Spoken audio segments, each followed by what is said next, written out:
Definite integration, बड़े ही ध्यान से सुनना। नेक्स्ट चैप्टर जो मैं लूंगा उसका नाम है definite integration.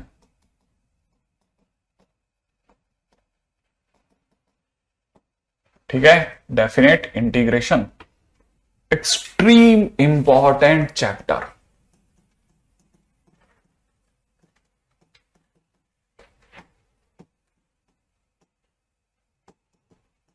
According to the mains and board everywhere सबसे ज्यादा काम का चैप्टर। इसकी चाह इसकी इसका इसका आपका ना इसका आपको इसका फ्लेवर से आइडिया देता हूं, बहुत ध्यान से सुनना। हाँ, वो मैंने अपलोड करवा दी थी। Extremely important chapter, extreme important chapter. ये चैप्टर में क्या खास बात है, हर साल एटलीस्ट 2 क्वेश्चंस इन मेंस दे रहे, और कम से कम नए करते हुए 3 क्वेश्चंस इन एडवांस दे रहे हैं। अकेला चैप्टर 3 क्वेश्चन। इवन हालत यह है कि ये chapter is almost equivalent to, it is almost equivalent to 5 chapters we combine the name with AOD. ठीक है, एओडी के बराबर क्वेश्चन ये देता है, इवन कई बार एओडी से ज्यादा क्वेश्चन दे देता है। इसकी बात में काम के लिए बात करना है ना। ठीक है, गारंटेड। अगर मैं आपको ऐसे कई स्टूडेंट्स के बारे में बता सकता हूं, ठीक है, जिन स्टूडेंट्स ने बकायदा है ना, बकायदा ऐसा बोला है, ठीक है, कि सर मैंने तो सिर्फ पीवाईक्यू ऑफ मेंस लगाए थे, एडवांस मेरे बन गए। क्योंकि मेंस के पिछले 5 साल के पीवाईक्यू क्वेश्चंस एडवांस से बढ़िया आ रहे हैं, क्लासिक आ रहे हैं, अल्टीमेट लेवल आ रहे हैं। अभी आपके सामने देखा नहीं क्या, देखो आप में से सबके धुएं निकल गए थे 1 मिनट में, है ना। ये डेफिनेट इंटीग्रेशन एक ऐसा चैप्टर है ना जिसके बारे में मैं आपको बताता हूं, गजब चैप्टर है सर। ठीक है, तो इसको बहुत सिंसियरली केयरफुली करना, और आपको बताता हूं एओडी के बराबर टक्कर दे देगा। ध्यान रखना, एप्लीकेशन ऑफ डेरिवेटिव करके चैप्टर होता है, उसमें 5 चैप्टर्स होते हैं। ठीक है, इनडेफिनेट कोई पैरामीटर नहीं है।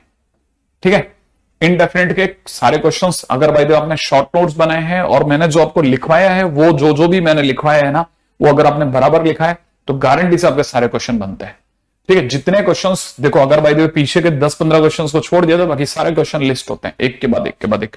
ठीक है, फिर भी मैं एक बार के लिए ऐसा भी करूंगा कि मैं इनडेफिनेट के एक क्वेश्चन में आपसे ऐसे पूछूंगा 1 to 1 कि इस क्वेश्चन में क्या किया, इसमें क्या किया, इसमें क्या किया, इसमें क्या किया है। मैं कोशिश करूंगा कि मैं उस पर भी लेके आऊं आपको। ठीक है, हाँ भाई, तो चलिए साहब स्टार्ट करते हैं इनडेफिनेट चैप्टर से आगे चलना। लेकिन शर्त एक ही है, प्रॉपर तैयारी करके चलना। ठीक है ना, प्रॉपर तैयारी करके चलना, प्रॉपर तैयारी। ठीक है, पहले बता देता हूं, चैप्टर पहले से कह देता हूं, ये चैप्टर अच्छा है तो टाइम लेगा। ये चैप्टर टाइम लेता है, ये गधों का चैप्टर नहीं है, ये घोड़ों का चैप्टर है ना, बिल्कुल भी गधों का चैप्टर नहीं है। मेहनत करने वाला बच्चा इसमें प्रिवेल करेगा।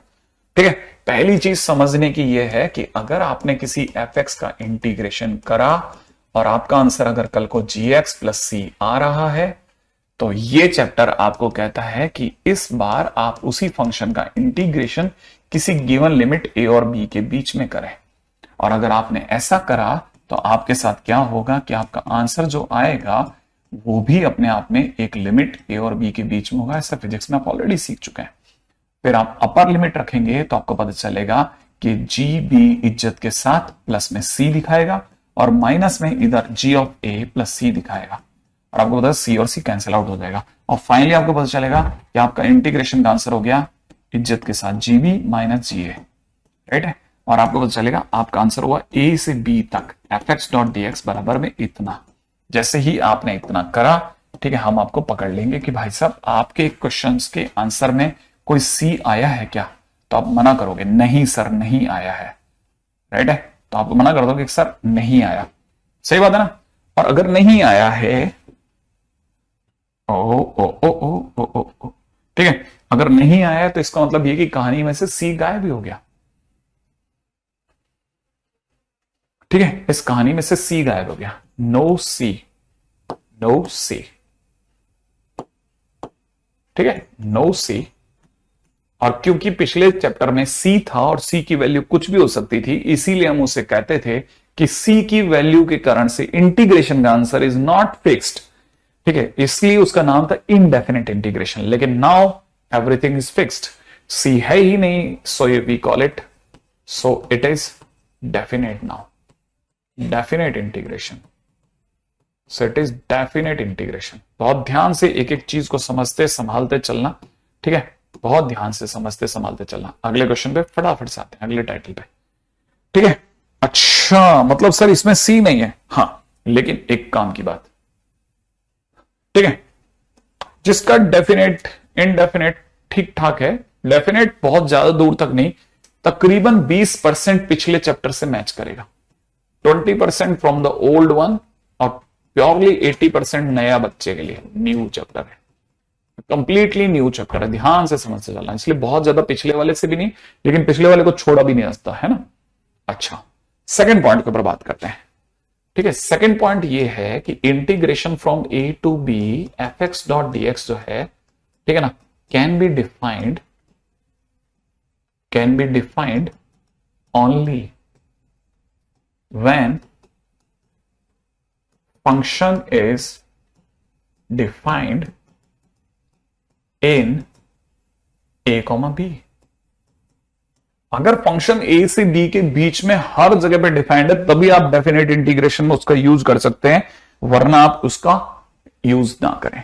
जैसे फॉर एन एग्जांपल मैं एक आइडिया दे देता हूं, जैसे आप इंटीग्रेशन में आप 10x का इंटीग्रेशन कर रहे हैं, और अगर आपने π/4 से लेकर के 3π/4 तक का इंटीग्रेशन पूछा, तो हमें पता है कि हम इसे अनडिफाइंड कहेंगे। कई बच्चे सोचेंगे कि अनडिफाइंड क्यों बोल रहे हैं, तो हम बताएंगे कि x इज टू π/2 बीच में आएगा इस पूरी कहानी में। जब आप कहां से π/4 से 3π/4 में जा रहे होंगे, ठीक है, तो बीच में कहीं π/2 भी आएगा, सही है, और वहां पे आते ही 10x दम तोड़ देगा, 10x खुद अनडिफाइंड हो जाएगा। तो फंक्शन ही अगर अनडिफाइंड हो गया तो डेफिनेट इंटीग्रेशन तो अनडिफाइंड होगा ही होगा, है ना।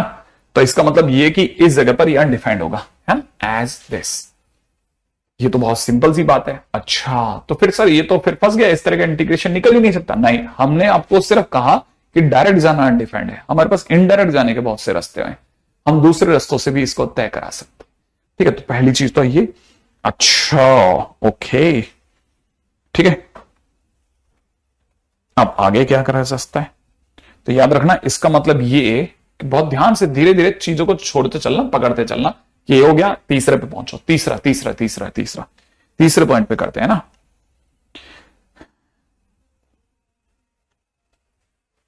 इससे एक बात समझ में आती है कि if function is not defined at x is equal to a and x is equal to b, then also integration from a to b fx can be evaluated, ठीक है। उस केस में भी हम लोग क्या कर सकते हैं, integration from a to b fx dot dx evaluate करा जा सकता है ना। हाँ, बिल्कुल सही कहा। तो ये π/2 पे 10x टूट जाता है ना, इसीलिए वो अनडिफाइंड हो जाता है ना। तो आप यहां तक की बात हो गई, इसका अनडिफाइंड होने का मैंने आपको लॉजिक बता दिया, ठीक है, ओके। अच्छा, अब इससे पहले कि आगे चलें, कुछ चीजों को समझने के लिए हमको यह भी पता होना चाहिए कि हम लोग जो ये चैप्टर करने वाले हैं, इसका ज्योमेट्रिकल मीनिंग क्या है। ज्योमेट्रिकल मीनिंग, ठीक है, इसका ज्योमेट्रिकल मीनिंग क्या है, ठीक है, ज्योमेट्रिकल मीनिंग। तो लिख लेना फटाफट से, ज्योमेट्रिकल मीनिंग मतलब ग्राफ से इसकी दुनिया का क्या मतलब है, ठीक है, तो वो भी लिखवा देता हूं, ठीक है। a to b fx dot dx geometrically implies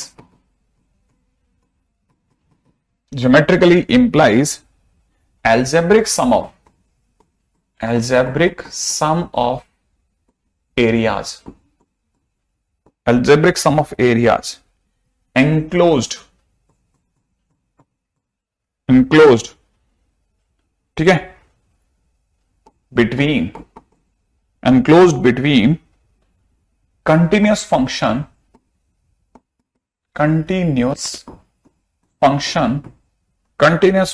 fx comma x axis, ठीक है, and x is equal to a comma x is equal to b। देखो, मैंने बिल्कुल बुक्स से जो इसकी डेफिनेशन होती है ना, बिल्कुल एज इट इज लिख दिया, मैंने बिल्कुल भी खोपड़ी नहीं लगाई इसमें, ठीक है ना।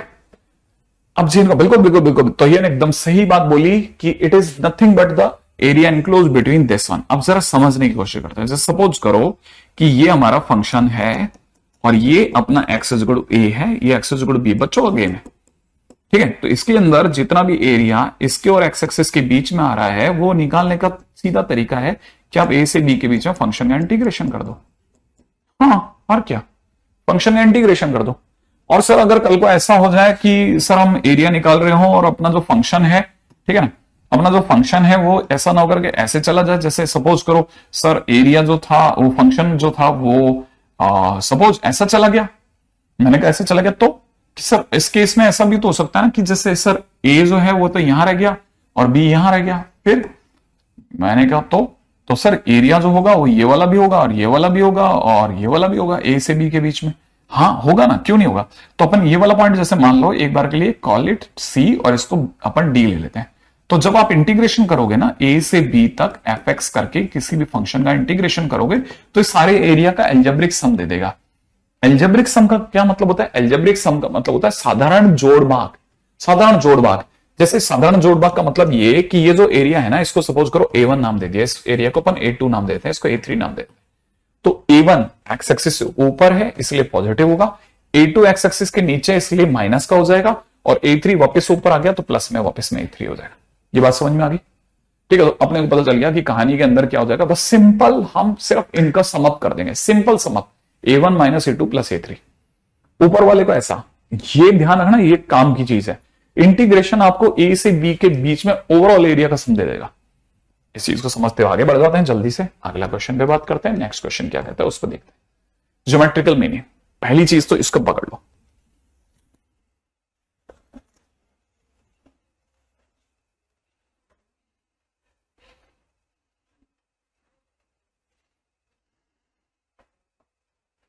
ठीक है सर, इसमें आपने जो ये जो लिखा है कंटिन्यूअस फंक्शन, अगर मान लो फंक्शन डिसकंटिन्यूअस हो जाए तो, हाँ अब यहां पे समझो, देखो ये भी हो सकता है कि कल को वो पूछ ले क्या कि इफ फंक्शन इज डिसकंटिन्यूअस, ठीक है, if function is discontinuous at x is equal to c, then कैसे करेंगे। तो हम उस केस में क्या करते हैं, ए से बी में अगर आपने फंक्शन हमें दे दिया, हमें पता चल गया कि आपका सी पे फंक्शन टूट रहा है, तो हम क्या करेंगे, हम आपको सलाह देंगे कि ए से सी तक जाइए और सी के पहले तक रुक जाओ, सी माइनस तक जाके रुक जाओ और फिर वापस सी प्लस से वापस स्टार्ट हो जाओ और बी तक चले जाओ। अच्छा, मतलब ए से सी के बीच, ए से बी तक जाते समय अगर सी पे फंक्शन अगर टूट रहा है तो ए से सी तक का एरिया निकाल लो और फिर सी के आगे का एरिया निकाल लो और दोनों को जोड़ दो। ये कहना चाहते हो आप, एग्जैक्टली यही कहना चाहते हैं। माने अगर फंक्शन में हमें पता चल गया कि हमारा जो फंक्शन है वो सी पे क्रैक्ड है, ऐसा कुछ है, ठीक है, सी पे टूटा हुआ है, तो हम क्या करेंगे ना, सी से जस्ट पहले तक का एरिया निकालेंगे, ठीक है, ए से बी के बीच में, यहां ए से सी माइनस पे रुक जाएंगे और फिर सी प्लस पे वापस स्टार्ट हो जाएंगे और फिर बी तक वापस चले जाएंगे और दोनों एरियाज का सम कर लेंगे, हमारा आंसर आ जाएगा ए से बी तक का। अच्छा, लेकिन इसका मतलब फिर आप तो फिर 10x में भी कर सकते हो सर, जो पिछला वाला था, क्यों नहीं कर सकते। हमको अगर भाई देव आप बोलेंगे तो हम मैंने कहा था ना सीधा रास्ता नहीं है, लेकिन हमारे पास दूसरे रास्ते हैं। मान लीजिए आपने हमें कहा कि π/4 से लेकर के 3π/4 तक 10x का इंटीग्रेशन दो, तो हम क्या करेंगे, हम आपको सलाह देंगे कि आप π/4 से चलो मस्त और π/2 के पहले रुक जाओ, 10x का इंटीग्रेशन वहां तक निकाल लो और फिर उसके बाद में वापस π/2 प्लस से फिर से स्टार्ट हो जाओ, ठीक है, और 3π/4 तक ले जाओ, कोई तकलीफ नहीं हमें, हम ऐसे करके भी आपके जो भी आंसर आएंगे उन्हें एक्सेप्ट कर लेंगे।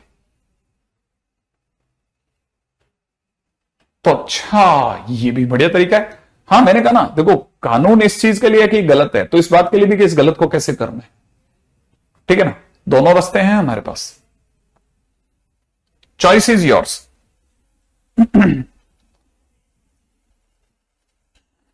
अच्छा, और सर अगर ऐसा होता जैसे ये दोनों का सम जो है, दोनों एरिया का सम और ये वाला एरिया का सम जो है वो आपस में एक दूसरे को काट देता और आंसर 0 आ जाता, तो आंसर 0 आ जाता, तो आंसर 0 भी आ सकता है, बिल्कुल क्यों नहीं आ सकता। तो याद रखना, इस बात को भी समझते चलते हैं। एक, ठीक है, पॉइंट नंबर अपना कितना चल रहा था, 5। पॉइंट नंबर कितना था? Point number 5। ठीक है, तो 6 पे चलते हैं।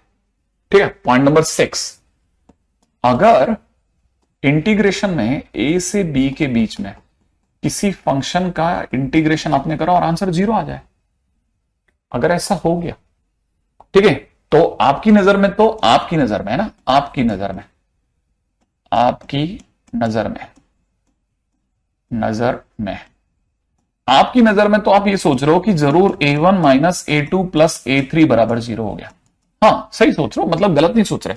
और आप अंदर ही अंदर ये सोच रहे हो कि सर ने जो इंटीग्रेशन करा उसमें ये यहां से अंत का जो एरिया था और यहां से अंत का जो एरिया था, जिसे आपने सर a1 कहा था, इसे आपने a3 कहा था, वो इसके बराबर आ गया सर, नेगेटिव वाले के, और इसलिए आपका आंसर 0 हो रहा है। लेकिन हमने आपकी नजर थोड़ी और बढ़ाई, हमने कहा यार सोच तो सही रहा है, लेकिन ऐसा मत सोच, इसके आगे भी चल। इसका मतलब गारंटी से ए से बी के बीच में जाते समय तेरे फंक्शन ने एक्स एक्सिस को 2 बार काटा होगा, क्योंकि नेगेटिव बना कैसे, ग्राफ जरूर नीचे गया होगा, तभी तो नेगेटिव एरिया आया तेरे पास में। इसका मतलब जहां भी तेरे ये 2 बार काटा होगा वहां पे फंक्शन के रूट्स आ गए। ये फंक्शन के रूट्स हैं, फंक्शन के रूट्स आ गए, हाँ या ना, ये भी फंक्शन का रूट है, हाँ या ना, तो तेरे पास में फंक्शन के 2 रूट हो गए। तो सर इसका मतलब इंटीग्रेशन का आंसर जब भी 0 आएगा तो फंक्शन का रूट आएगा ही आएगा। हाँ, इसीलिए हमने ये लाइन लिखवाई कि जब भी ए से बी के बीच में कभी भी किसी फंक्शन का आंसर अगर 0 आ रहा है इंटीग्रेशन का, then function have at least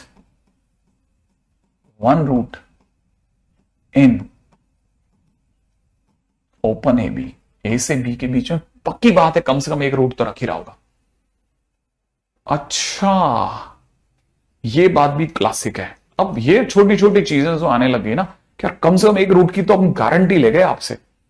roots roots वो जगह होती है जहां पे फंक्शन एक्स एक्सिस को काटता है।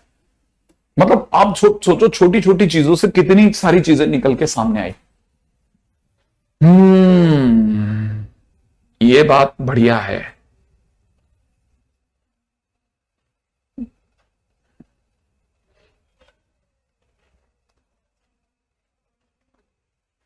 बिल्कुल प्रीतम, जो अनडिफाइंड है वो निकाल सकते हैं।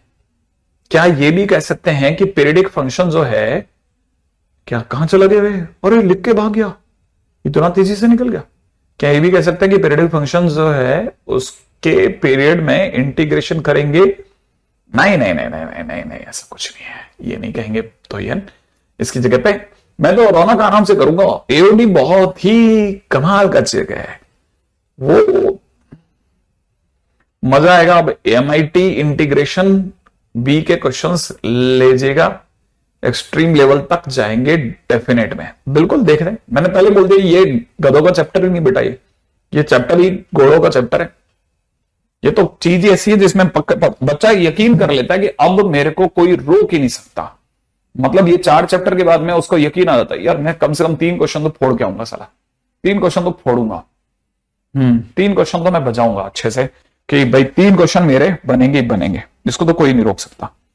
अच्छा, अब देखो कुछ फर्जी फर्जी बातें भी उठी लोगों के बीच में, ठीक है। अब एक फर्जी बात लिख लेते हैं, है ना, कुछ एक मन पे पत्थर रख के लिख लेना कि अगर एफ एक्स जो है ग्रेटर देन इक्वल टू 0 हो ए से बी के बीच में, greater than 0, then integration from a to b of f x dot d x is also greater than 0, ये भी 0 से बड़ा होगा। अगर कोई भी फंक्शन जो है that is less than 0 in a comma b, then integration from a to b f x dot d x is also less than 0। इसका क्या मतलब है सर? इसका मतलब यह है कि एफ एक्स ग्रेटर देन 0 माने फंक्शन एक्स एक्सिस के ऊपर है। अगर फंक्शन एक्स एक्सिस के ऊपर है तो इसका मतलब ए से बी के बीच में सारा ग्राफ एक्स एक्सिस के ऊपर है। अगर ए से बी के बीच में सारा ग्राफ अबोव एक्स एक्सिस है तो इंटीग्रेशन से आने वाला आंसर भी पॉजिटिव होगा। इसमें क्या बात है, इसमें कितना सा रह गया? क्या बोला मैंने? अगर इफ फंक्शन इज, ठीक है, if function is above x axis, then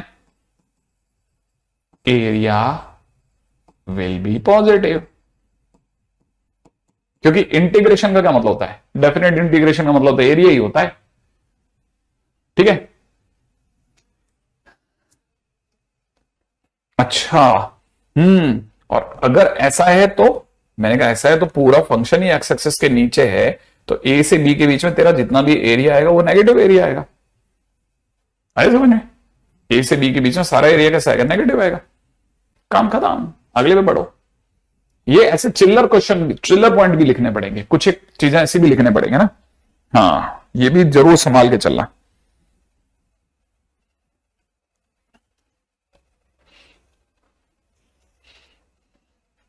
ठीक है, अच्छा अब अगला क्वेश्चन सोचना।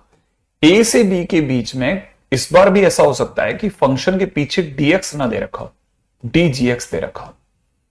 अगर कभी भी differentiation with respect to function दे रखा हो, ठीक है ना, क्या बोला मैंने, when differentiation with respect to, with respect to को तो अपन छोटे में लिख देते हैं ना, WRT। ठीक है, विद रेस्पेक्ट टू फंक्शन दे रखा हो, कोई function with respect to function दे रखा हो, मैं फंक्शन लिखना चाहता हूं। ठीक है, अगर ये फंक्शन दिया हो तो क्या करना है। अगर आपके dx ना दे रखा हो तो क्या करें, dx में कैसे बदले। तो dx में बदलने का तरीका क्या होता है, सुनो आप जरा। अब यहां आकर के बहुत काम की, ये सबसे ज्यादा काम का पॉइंट है। ये पूरे चैप्टर में चलता रहेगा, यही बात अपन बोलते रहेंगे बहुत ज्यादा जगह पे। चीजों को समझने में ध्यान रखना है ना, कई चीजों को समझने में यही मदद करेगा। जहां आपको दूसरी चीजें नहीं समझ में गई, आपको ये लाइन समझाएगी। डी के अंदर जो बैठा है ये उसकी वैल्यूज होती है। क्या? हां, अगर आपके डी में एक्स बैठा है ना, तो ये दोनों एक्स की वैल्यूज हैं, इसलिए आप x is equal to a, x is equal to b लिखते हो। जब आप इसे लिखते हो ना, तो x is equal to a, x is equal to b इसीलिए लिखते हो क्योंकि ये अगर dx है तो ये x की वैल्यूज है। तो आपके हिसाब से सर अगर ये बैठा है, ठीक है ना, यहां पे dgx लिखा हुआ है, तो ये gx की वैल्यूज है। हाँ, ये gx की वैल्यूज है, तो आप यहां पे लिखते हो gx is equal to a, और यहां पे लिखते हो gx is equal to b. ये आपको gx की वैल्यूज दी होती है। अच्छा, ये gx की वैल्यूज हैं, तो फिर सर अगर जैसे हम इसको सॉल्व करेंगे तो कैसे लिखेंगे, मैंने कहा इसको ऐसे लिखेंगे, fx तक तो ठीक है, लेकिन dgx का मतलब होता है g dash x dot dx।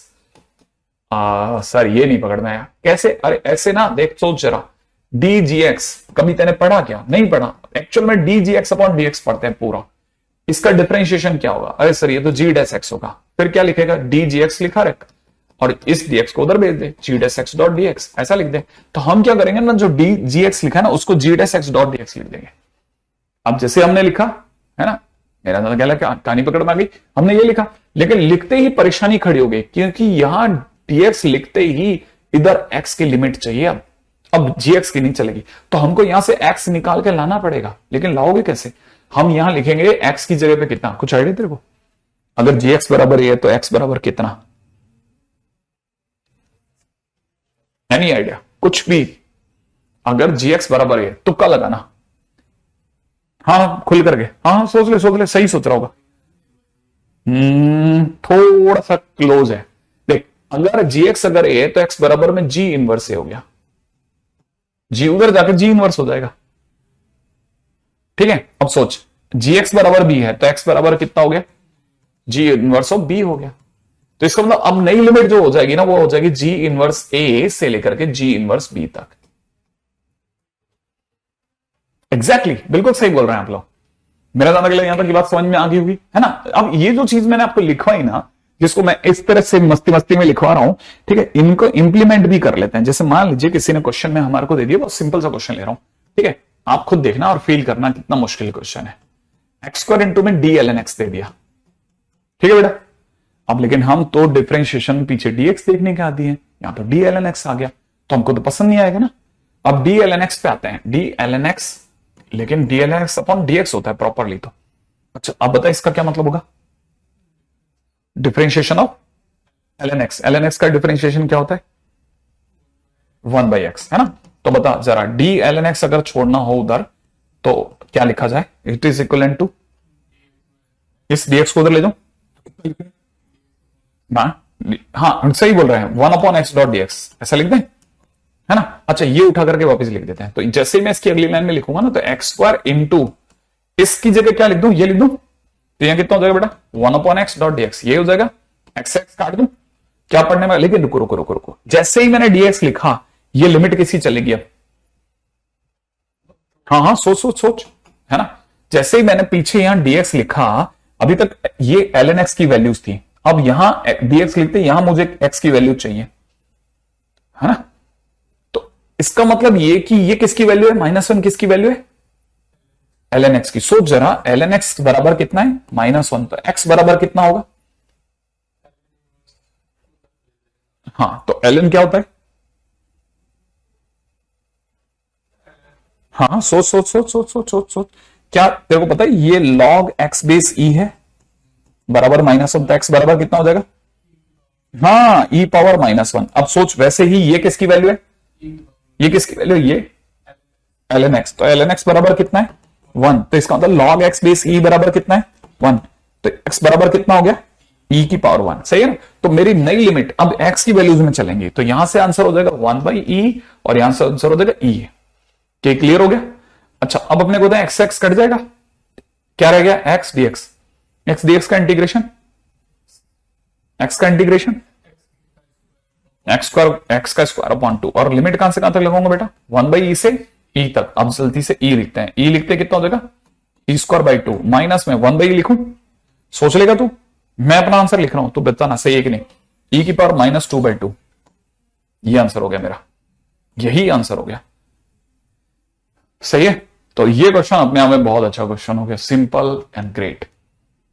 तो क्वेश्चन में जब तक ये वाला फंक्शन, ध्यान से समझना, ये फंक्शन हमारे लिए अलाउड नहीं है, हमको एक्स में चाहिए सब, ठीक है, एक्स में ही चाहिए, ठीक है। तो देखो साहब अपने धुआंधार शुरुआत तो कर दी, ठीक है। अच्छा अगला क्वेश्चन लेता हूं, ठीक है, क्वेश्चन कर करके, हाँ भाई क्वेश्चन एक सिंपल क्वेश्चन ले रहा हूं। क्वेश्चन है मेरे पास में, दे रखा है -1 से 1 तक d/dx of cot inverse x dot dx, ठीक है।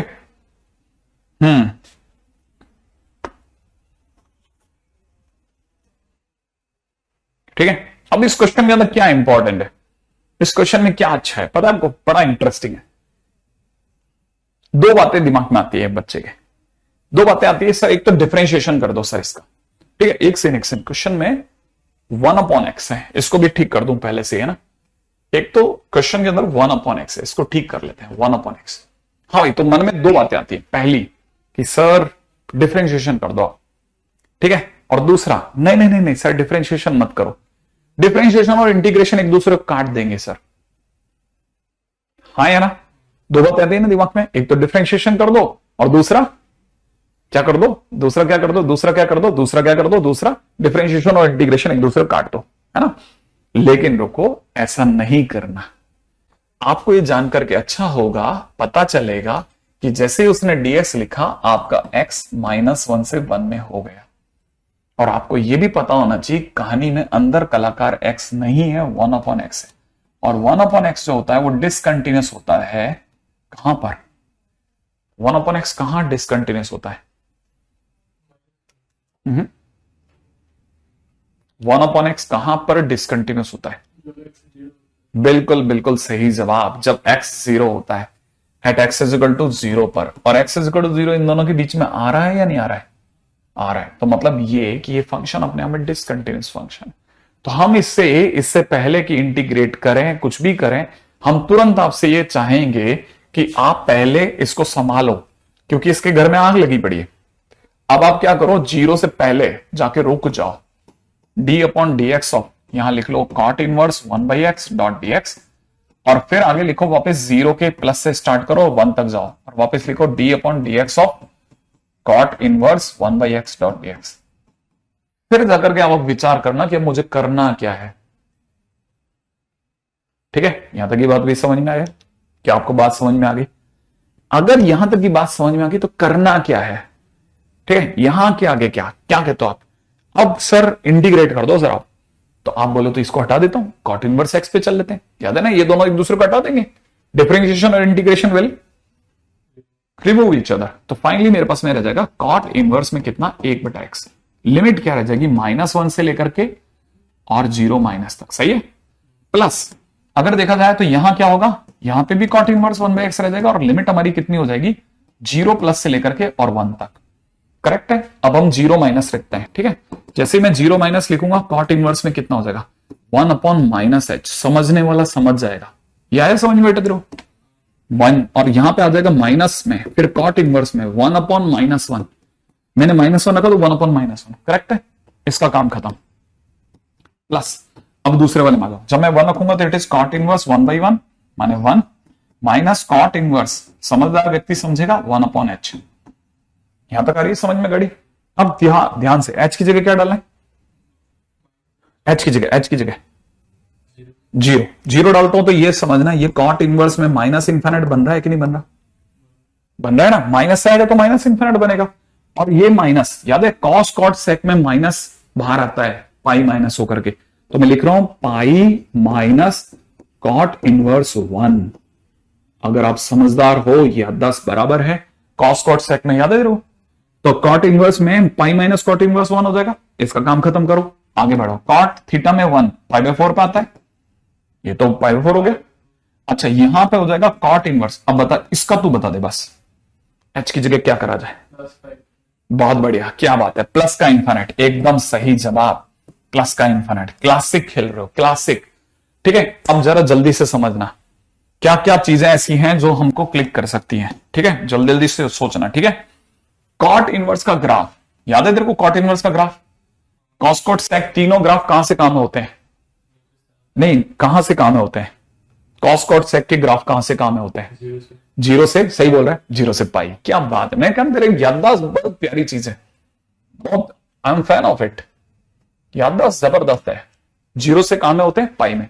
अब 0 से पाई में होते हैं तेरे को, हाँ तो तेने ग्राफ भी सही इशारे करे थे, कैसे, उतरता हुआ, वेरी गुड, उतरता हुआ ग्राफ, वाह वाह, वेरी गुड, उतरता हुआ ग्राफ, है ना। अब मैं तेरे को बताता हूं, देख इसमें अपने को सोचना है बेटा, माइनस इंफिनिट कहां होगा, यहां होगा। माइनस इंफिनिट पे ग्राफ कहां है, पाई पे, ऑलमोस्ट पाई कहेंगे हम, तो कहेंगे पाई पे, तो यहां पे पाई लिख दिया। ठीक है, pi minus pi, minus minus plus, cot inverse 1 is π/4। सोच लिया, ये पाई समझ में आया, ये वाला पाई समझ में आया, ये π/4 समझ में आ गया, प्लस में कितना उधर चलो π/4, ये समझ में आया। कॉट इनवर्स इन्फिनिट, इन्फिनिट इधर होता ना, इन्फिनिट पे जाते थे ग्राफ कहां पहुंच गया, 0, तो माइनस का 0। तो फाइनली ये दोनों 60, आंसर कितना हो गया बेटा, π/2। तो आंसर इज π/2 बेसिकली।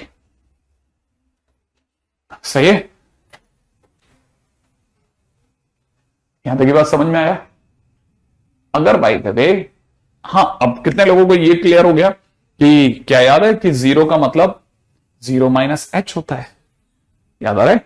हाँ अच्छा, अब एक बच्चे ने कहा सर इतना क्यों करा, सर क्यों ध्यान दिया, मैं तो ऐसे ही चला जाता। ठीक है, मैं तो ऐसे ही चला जाता। ठीक है, अच्छा अगर बाय द वे कैसे चला जाता भाई, मैंने तो सर मेथड 2 है मेरे पास में। मैंने कहा क्या मेथड है तेरे पास, कि सर मैं -1 से 1 के बीच में कॉट इनवर्स 1/x डायरेक्ट सोचते हैं ना सर, डायरेक्ट क्या सोचना था, इतना क्यों दिमाग लगाते हैं, डिफरेंशिएशन इंटीग्रेशन एक दूसरे को हटा देंगे। मैंने तो सीधे ही सोच लिया कॉट इनवर्स 1/x और लिमिट लगा दी -1 से 1। सीधे नहीं आ रहा था क्या sir answer, cot inverse 1 minus में कॉट इनवर्स -1, क्या दिमाग लगाए सर इतना, ये π/4 बन रहा है। सही है, ये π/4 बन रहा है। ठीक है, और ये तो सर आपने करा ही अभी कितना, ये अगर देखेंगे तो ये हो जाएगा पाई माइनस कॉट इनवर्स 1, यही तो होगा सर। ये अपने आप में -π/2 आ रहा है ना, देखो आपका भी तो आ रहा है, क्या सेम आंसर आ रहा है क्या, क्या आंसर आ गया, हाँ वो आंसर आ रहा है -π/2। तो दैट्स द वे। सही है, ये tan इनवर्स का ग्राफ नहीं है, tan इनवर्स का ग्राफ चढ़ता हुआ होता है और वो -π/2 से +π/2 में होता है। ठीक है बेटा, यहां तक की बात पकड़ में आई। अब जाकर के आपको समझ में आएगा, और ये क्वेश्चंस एडवांस क्वेश्चन है।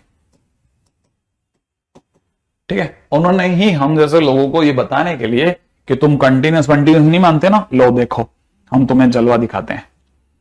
आ जाओ, इधर आओ, इधर आओ, तुम्हारे को जलवा दिखाएंगे। फिर हमारे को समझ में आया, अरे यार ये फंसा दिया इन लोगों ने।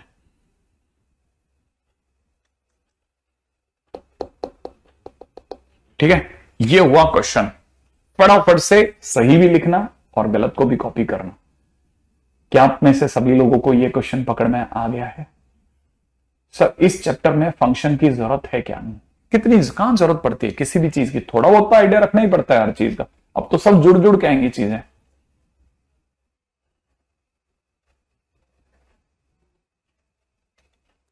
ठीक है, चलिए sir, clear? Yes sir, okay sir, कर लिया कॉपी सर। ठीक है, मेरा अंदाजा के लिए आप में से कई लोगों को समझ में आया। ये वही एच आ गया है जो लिमिट वाला एच है। देखो लिमिट एंटर कर गया ना एच, और एक्स टेंस टू 0 भी एंटर कर गया। कॉट इनवर्स का एंटर होते ही आईटीएफ एंटर कर गया। ठीक है, डिसकंटिन्यूटी, डिसकंटिन्यूस चैप्टर से एंटर कर गया। तो एक ही चैप्टर में कितने सारे क्वेश्चन में आ गया। एक ही चैप्टर के अंदर कितनी सारी चीजें हैं, कितनी सारी चीजें आ रही है, आप सोचो। ठीक है, classic example of it. Anyway, अगले पे बढ़ते हैं। अगला क्वेश्चन क्या कहता है उसको जल्दी से पकड़ना। ठीक है, okay sir, I have watched all the lectures and I have no backlog.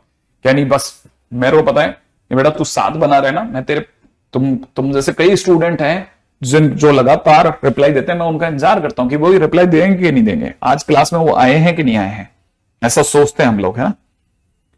हाँ भाई, पॉइंट नंबर 9 पे पधारिए। 9 था क्या? कहां पहुंच गए अपन? कितने पॉइंट हो गए? 6 ही हुए क्या? हाँ, 6 के बाद 7 के बाद 8 के बाद 9। वाह, वेरी गुड, गुड याददाश्त।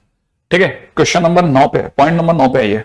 पॉइंट नंबर 9 कहता है कि अगर आपको कोई कहे कि जीएक्स जो है वो इनवर्स ऑफ एफ एक्स है, inverse function of f x, ऐसा बोल दे।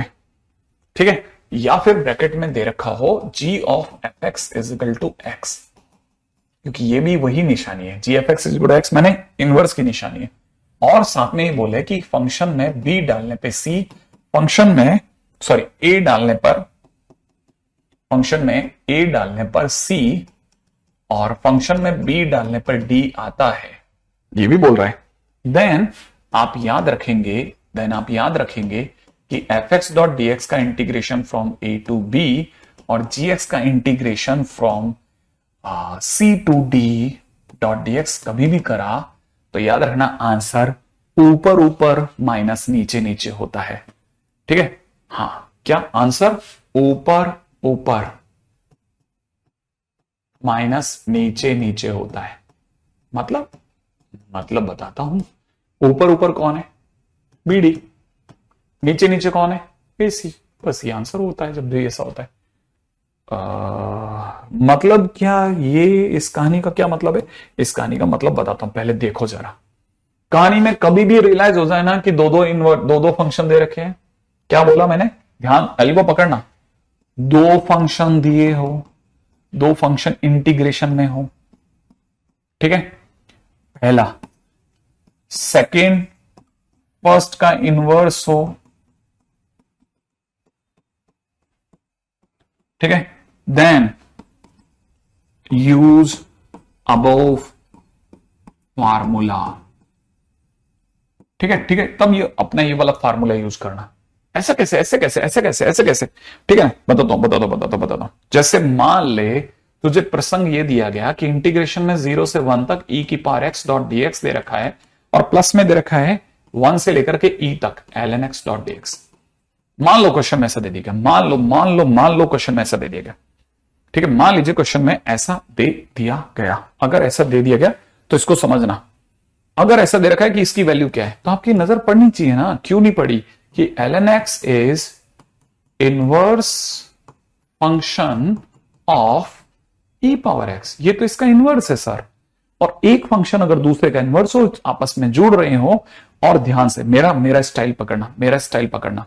ठीक है, अगर 1 को इस x की जगह डालने पर जो आंसर आ रहा है फंक्शन में, वो अगर यहां ऊपर की लिमिट में आ जाए और नीचे वाली लिमिट को फंक्शन में डालने पर जो आंसर आ रहा है वो नीचे की लिमिट दे जाए, तो तुरंत समझ जाना आंसर ऊपर ऊपर माइनस नीचे नीचे है, मतलब आंसर ई है। खत्म बात, इतना सा दिमाग लगाना है।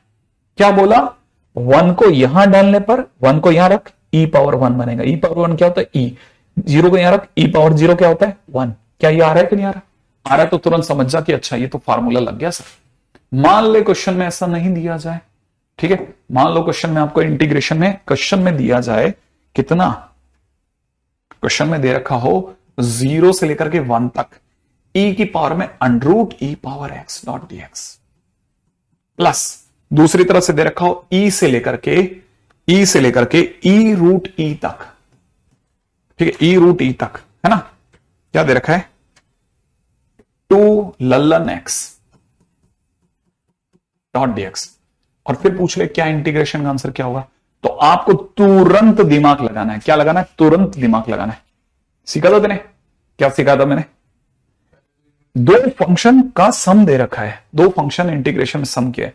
पहले मैंने ट्रिक क्या सिखाई, मैंने ट्रिक सिखाई आपको क्या करना है, इस 1 को x की जगह डालना।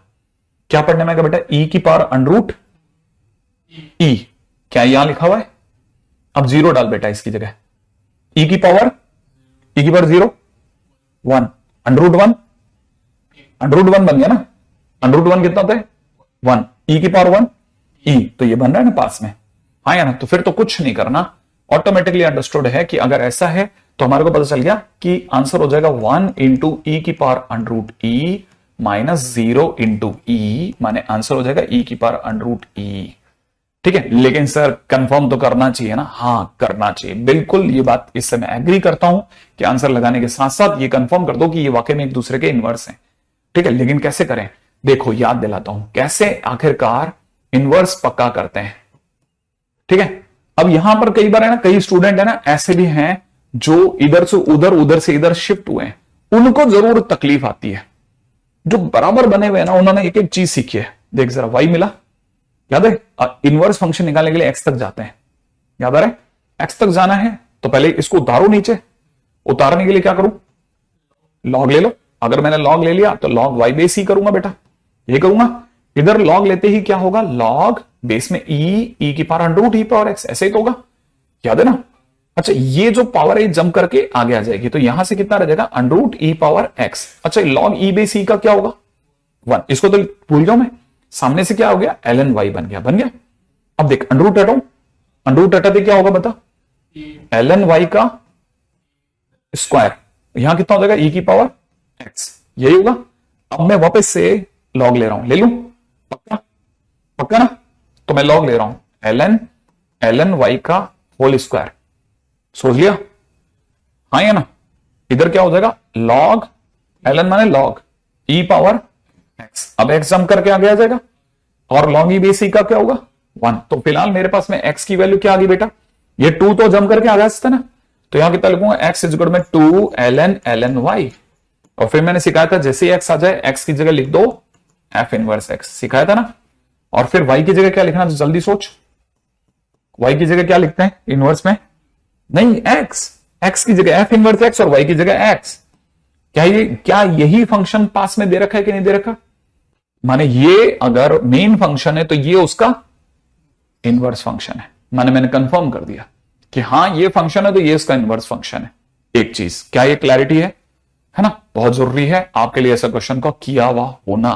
फटाफट से कॉपी कर लो, फटाफट से, ठीक है, क्योंकि टाइम नहीं भाया, टाइम नहीं, जल्दी जल्दी कॉपी करें आप, जल्दी जल्दी जल्दी, हाँ भाई।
हाँ भाई, अब करते हैं इसका प्रूफ। कैसे ये आया, कैसे सर? ये फार्मूला किसने बनाया अपने घर पे बैठ करके?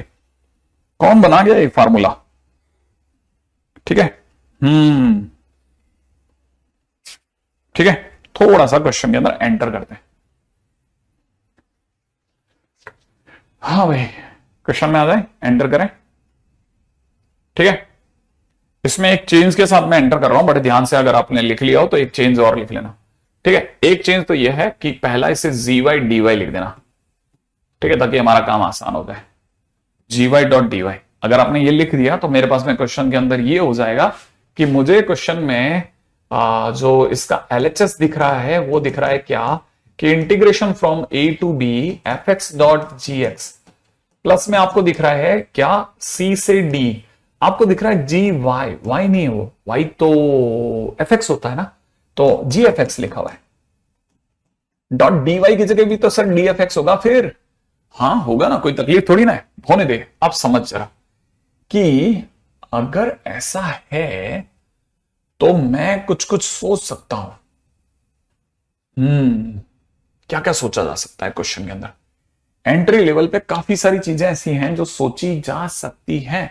पहला तो सर मुझे यह समझ में आता है कि इसे A से B fx लिख लो, डॉट dx लिख लो, और ये अपने आप में प्लस के अंदर, प्लस में अगर आप देख रहे हो ना तो ये C से लेकर D तक है, इसे GFX को तो सर सरकार कह रही है x है, तो अपन GFX की जगह सर x लिख देते हैं। हाँ, और सर ये जो dfx है इसे f'(x.dx लिख लेते हैं।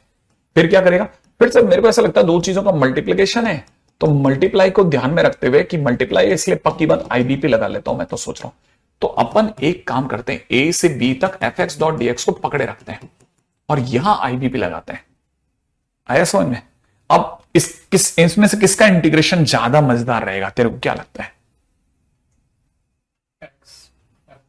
f'(x) का इंटीग्रेशन fx होता है, तो मैं इसे v मान रहा हूं और इसे u मान रहा हूं, तो u बाहर, f'(x) का इंटीग्रेशन fx है ना, माइनस फिर u का डिफरेंशिएशन माने x का डिफरेंशिएशन दैट इज 1 इंटू में f'(x) का इंटीग्रेशन, सही है ना, और फिर जो भी दोनों का प्रोडक्ट आएगा उनका इंटीग्रेशन। अब लेकिन ये जब मैं लिख रहा हूं ना तो आपके कान एकदम खड़क खड़े हो जाने चाहिए कि सर पहली बार IBP लगा रहे हैं हमारे सामने, और IBP भी किस पे लगा रहे हैं?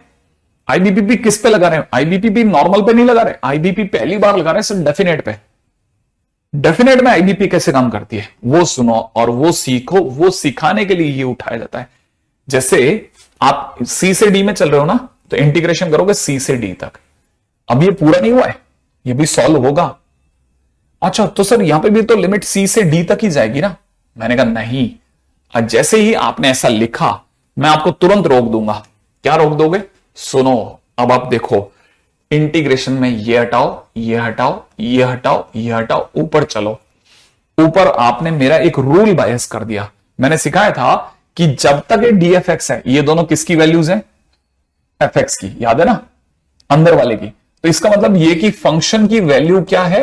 c है। फंक्शन की वैल्यू क्या है? d है। अब क्वेश्चन को पढ़ो, फंक्शन किस पर c वैल्यू दे रहा था? नहीं, फंक्शन c कब दे रहा था? क्या डालने पे दे रहा था? फंक्शन c क्या डालने पे दे रहा है? फंक्शन, इसको पढ़, इसको पढ़, a डालने पर फंक्शन क्या दे रहा है? c दे रहा है। इसका मतलब जरूर x की जगह क्या है? a है। नहीं है? अरे ये बात समझ में आई कि नहीं है? fx क्या दे रहा है? c दे रहा है ना। x की किस वैल्यू पे दे रहा है? a पर, तो माने x की जगह पे a हो गया। हाँ हाँ, अब a आपकी गलती हो गई। अब यहां अगर आपने c और d लिख दिया ना तो ये गलत है। अगर पीछे dx लिखा तो ये दोनों x की वैल्यूज होनी चाहिए थी। अगर पीछे dx लिख दिया ना, dx लिखते ही वो तुरंत रोक देगा कि अब x की वैल्यूज ला। तो हम जाएंगे कि c कौन दे गया भाई फंक्शन को, तो c कौन दे गया था फंक्शन को? a, तो हमारे को यहां a लिखना चाहिए। अब आया समझ में?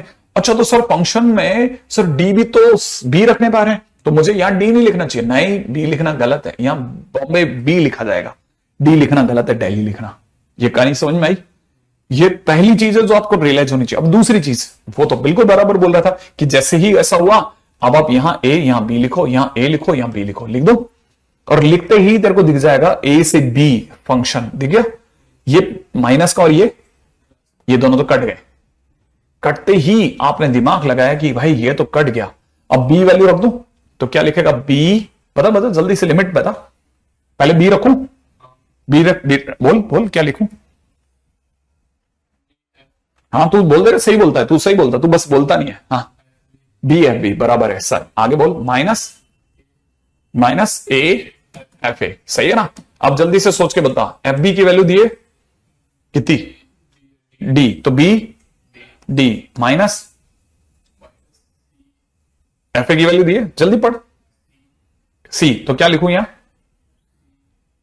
ये लिखना है कि नहीं, ए लिखना है कि नहीं लिखना, तो ए सी लिख दूं, ए सी, ठीक है ना। तो बी डी माइनस ए सी, क्या यही प्रूफ करना था, हो गया प्रूफ।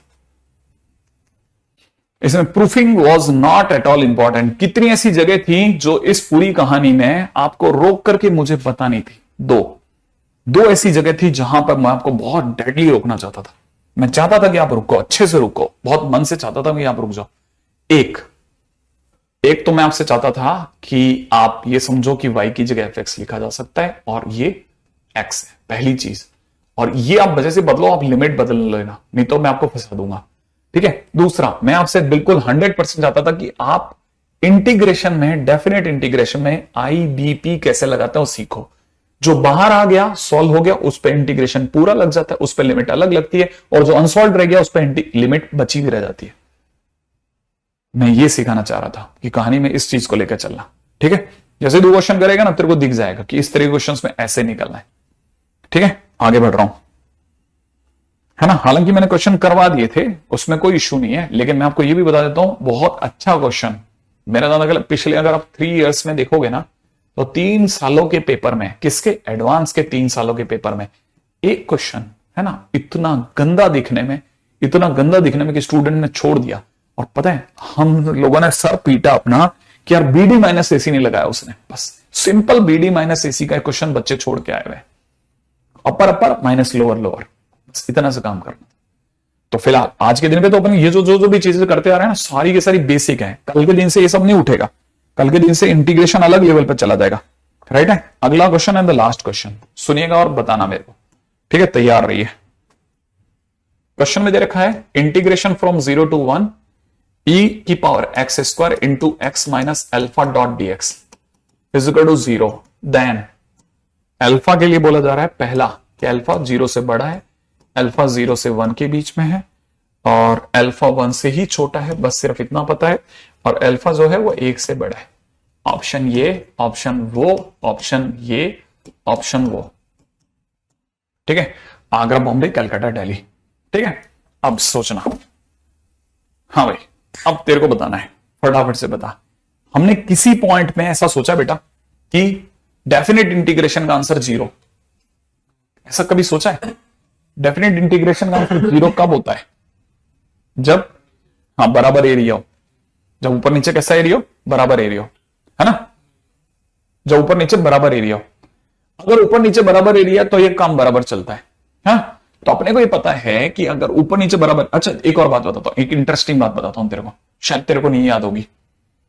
अगर किसी बच्चे ने सोचा कि सर इसे ऐसे कर लो, x इंटू ई की power x square dot d x अलग कर दो, और माइनस में अल्फा बाहर करके ई की power x square dot d x अलग कर दो।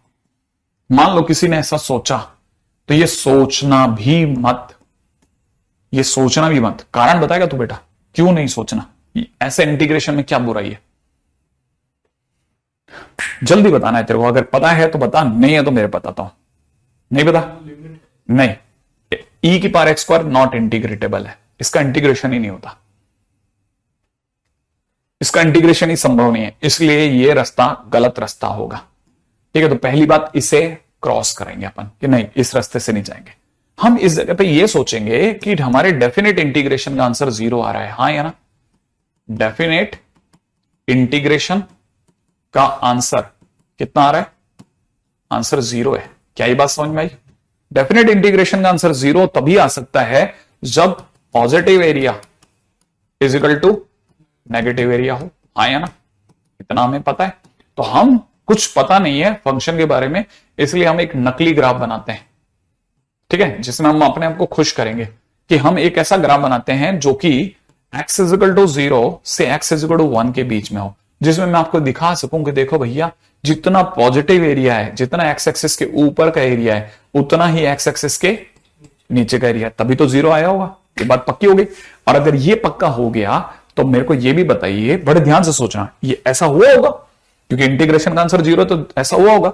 अब इस जगह पर सोच के जवाब देना, ये जो जगह दिख रही है ना यहां पर, ठीक है, जहां पे फंक्शन एक्स एक्सिस को काटता है वहां फंक्शन का एक रूट होता है, ये बात मानते हैं आप? तो मतलब मैं ये कह सकता हूं यहां पर e की power x square into x minus alpha का एक रूट होगा, हाँ या ना, का एक रूट होगा। पक्की बात ये मानता बेटा, है ना? अच्छा, रूट वो जगह होती है जहां पर फंक्शन की वैल्यू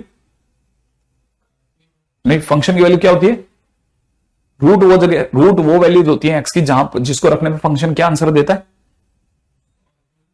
हाँ, क्या देता है? जैसे f x is equal to में अगर x square minus 3x plus 2 लिखा है ना, इसका रूट मैंने तेरे को कहा इसका रूट 1 है, तो 1 रखने पर ये क्या देगा? 1 रखना, 1 रखते हैं। 1 माइनस 3 प्लस 2 क्या दे रहा है तेरे को? हाँ, क्या ये क्या दे रहा है? आंसर क्या देगा? हाँ, तो देख तो सही, -4 आ रहा है क्या? क्या दे रहा है? 0। तो याद रखना, रूट वो जगह होती है जिसको रखने पे फंक्शन क्या देता है? 0 देता है, 0। फंक्शन में 0 रखने पे तो रूट आता है, तो रूट को वापस रखने पे फंक्शन क्या देगा? 0 देगा ना।